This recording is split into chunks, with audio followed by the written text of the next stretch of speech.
So my name is Olga. I'm an assistant professor teaching stream at the University of Toronto here. And today I kind of want to do almost like a public service announcement, really, because this is based on my beginner's experience with this. And I think we are all at this point where AI tools are moving really, really fast and what they can and cannot do. And we're all at different places of how we choose to and can utilize them and apply them in our teaching. And so this is one thing, let me see, there we go, that I kind of have been thinking about. We spend a lot of time thinking about where AI fits in how we teach our students and how they should engage with AI. But one thing that I've been thinking about a lot is where does AI fit in my workflow? And there's many options, right? There's a spectrum of how much you want to incorporate it into your workflow, and there is pros and cons to everything. Now we're getting more research about cognitive offloading, creativity, all sorts of things coming into play. The way I like to think about it is the following. You can kind of use AI to think, plan, and stay organized, and now there are many tools that can help you get good at that and use it well in this capacity. Then you can actually use AI to replace difficult or tedious tasks, right? And that depends on the institutional context of what's allowed, what's supported by your university, but you could actually write the syllabus and the assessment instructions. You could grade, you could respond to emails. I would love to be able to do that. I still feel very uncomfortable with that, so I don't, but that's my one kind of the bane of my existence is emails.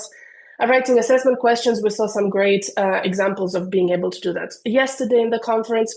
But for me, because I kind of personally feel a little bit uncomfortable about some of the negative aspects of using AI a lot in my workflow, one thing that I kind of feel good about is thinking about things that would actually augment my teaching. And the very technical definition that I use for that is what did I always think was going to be cool to do, but I never actually had time to do.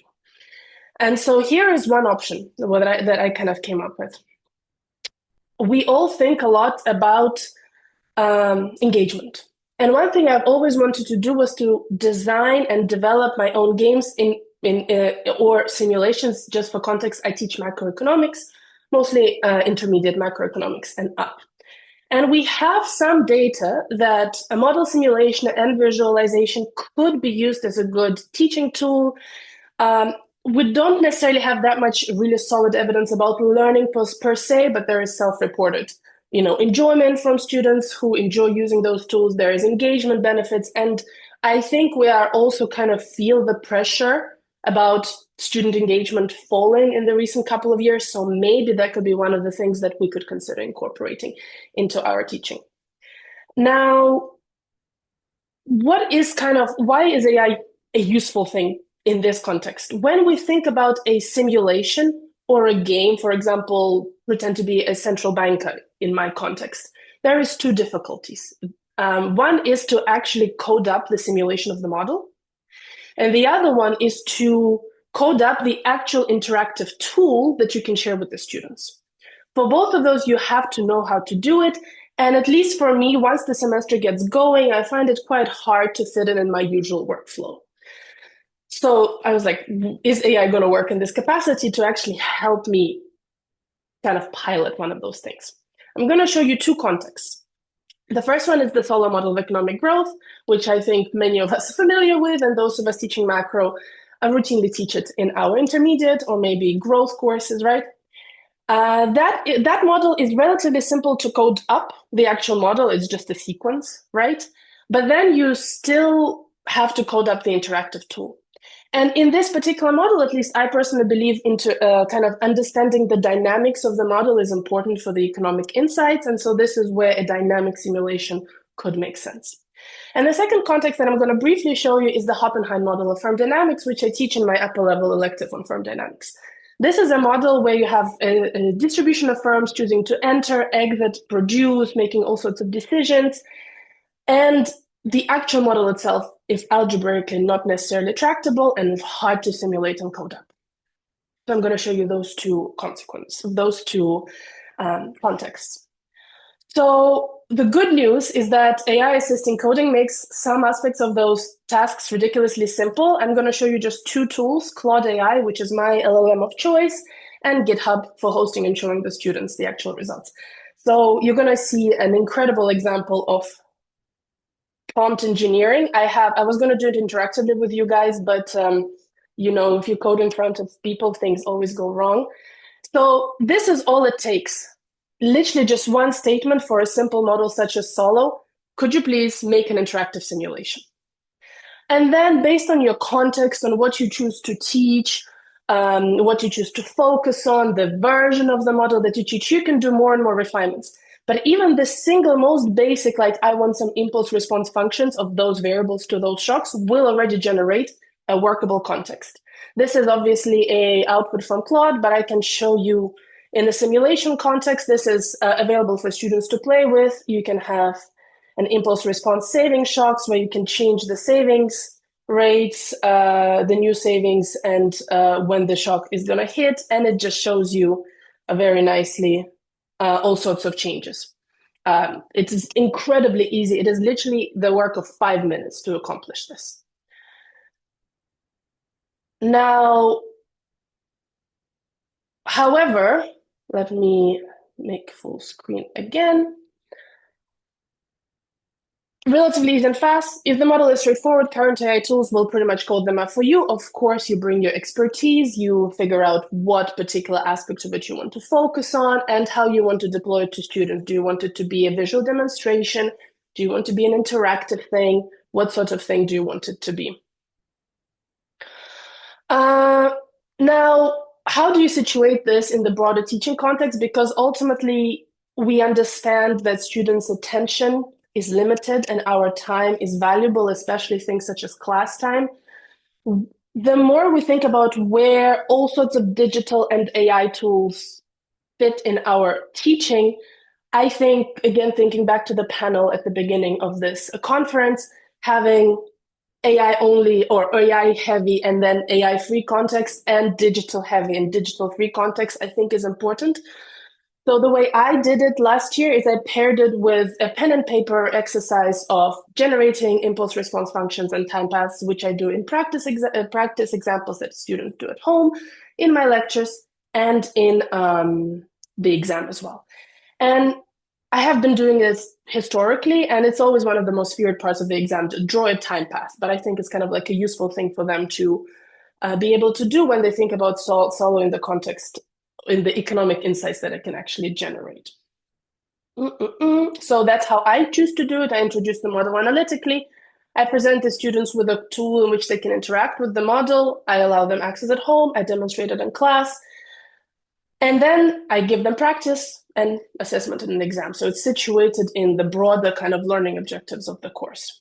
Here could be an example. This is a practice where I ask them to generate and draw actual time paths.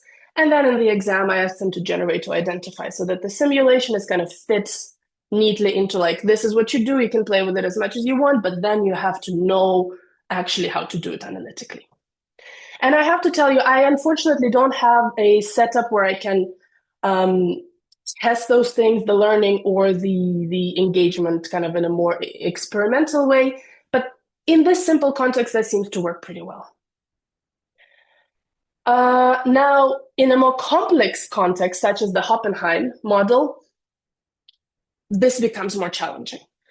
And I mean, I choose to teach this model because I think it's important in the context of the course, but it is a less transparent model that still, however, features many, many important concepts such as value functions, endogenous entry and exit, firm size distributions, policy, so all sorts of things that I think are important for the current world.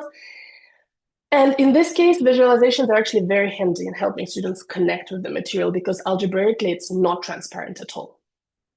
And so let me give you an example of what it actually looks like. So here is a Hoppenheim model where I have got a tab where your distributions can kind of, you can see how they are. You see even the, okay, ignore that one. But where you can look at different parameter and do comparative statics and the models move and tell you the exit cutoffs and all sorts of things. Now, in a context of a more complex model, these models are actually really tricky to simulate, and this is where AI tools kind of start to become less useful. However, If you have a working code of the model, or you know somebody who has the working code of the model, you can just feed this into the model and it generates beautiful visualizations on the cells. If the model involves a lot of computations to actually simulate it, you might have to pay extra because this is when we start running out of tokens and things like this. And it takes a significantly longer time. So this is a highly iterative process, and you have to judge whether introducing a game on an interactive simulation is something that you want to spend your time on and it kind of makes sense in your pedagogical context.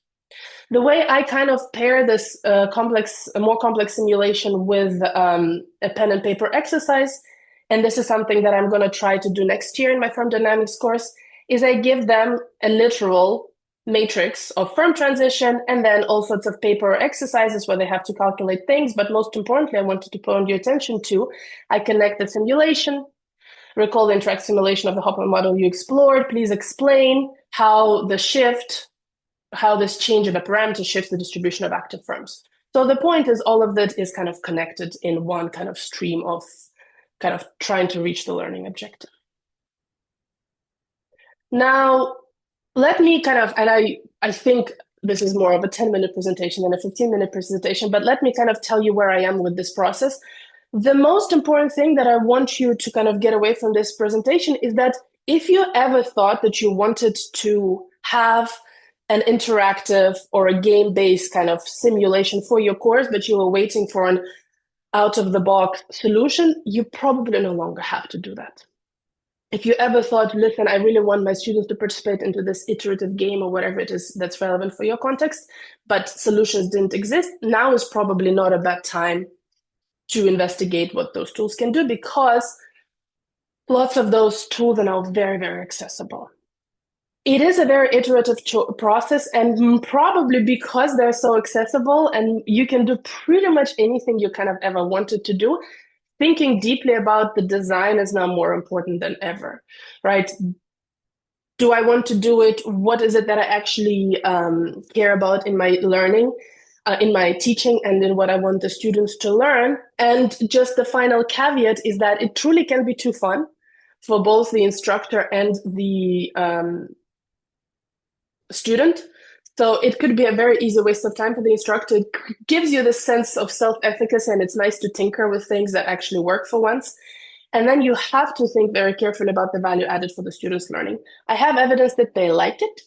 It is hard to gauge evidence on whether they're learning extra from it or not, especially in an out of an experimental context. But if you ever thought that a tool like this would be beneficial to you, you probably can now make it within a couple of days on your own. And that's all from me. Thank you very much. Olga, fantastic presentation. You've got the chat, by the way, going crazy. Oh, So when you get a chance, take a oh, oh, look oh, at oh, oh. it. And Sorry about that. Let me pause my screen. There we go. um, for the organizers of the conference, you probably want a new product, and that product is ideas that came out of the chat because this is going, it's fantastic. So keep them coming. We'll move on to the next presentation, Olga, and then open it up for questions for you at the end. Feel free to respond to any of the chat questions that came up. Fantastic presentation.